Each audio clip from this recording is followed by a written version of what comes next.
Avant de répondre à ces questions, rappelons-nous les rôles clés que jouent les banques dans nos économies, en mettant l'argent qu'elles reçoivent sous forme de dépôts bancaires ou levés sur les marchés des capitaux au service du financement de l'économie, que ce soit pour acheter une voiture, une maison, construire une usine, rénover un restaurant ou payer les fournisseurs.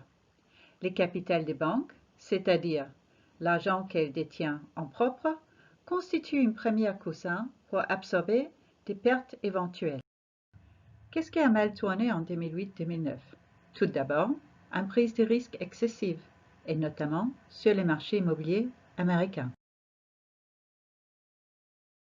où certains emprunteurs ont obtenu des prêts qu'ils n'ont pas pu rembourser par la suite, créant ainsi des pertes. Par ailleurs, un bon nombre de ces prêts ont été revendus par les banques sous forme de produits financiers complexes, ce qui a encore accru l'incertitude quant à la localisation exacte de ces pertes. Face à ces incertitudes, les investisseurs ont préféré se replier sur des actifs sans risque, provoquant aussi un tarissement du financement des banques par les marchés des capitaux et forçant les banques à réduire leurs activités de prêt.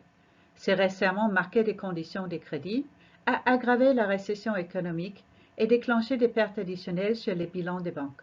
On peut parler d'un cercle vicieux. Passons maintenant à l'actualité. Qu'est-ce qui a changé? Après la crise 2008-2009, les banques et les régulateurs ont changé leurs pratiques et par conséquent, les banques ont abordé la crise actuelle avec des niveaux de capital beaucoup plus élevés, des structures de financement mieux adaptées et des processus de contrôle des risques plus solides.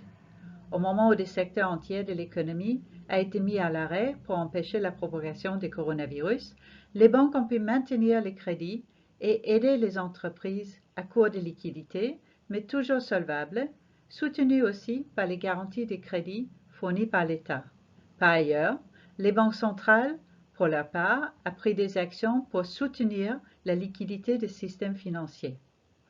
Pour éviter que la crise actuelle ne se transforme de nouveau en cercle vicieux de pertes et de défaillances, il est essentiel d'assurer la reprise, ce qui nécessite une véritable politique économique de relance. Ici en France, une telle action est en réflexion aussi bien au niveau national qu'au niveau européen. Si la crise de 2008-2009 a montré que les banques avaient besoin de plus de capitaux, la leçon de tirer des crises actuelles est probablement que les entreprises non financières ont elles aussi besoin de plus de capitaux et surtout pour investir et assurer les transitions vers une société plus verte, plus numérique et plus juste.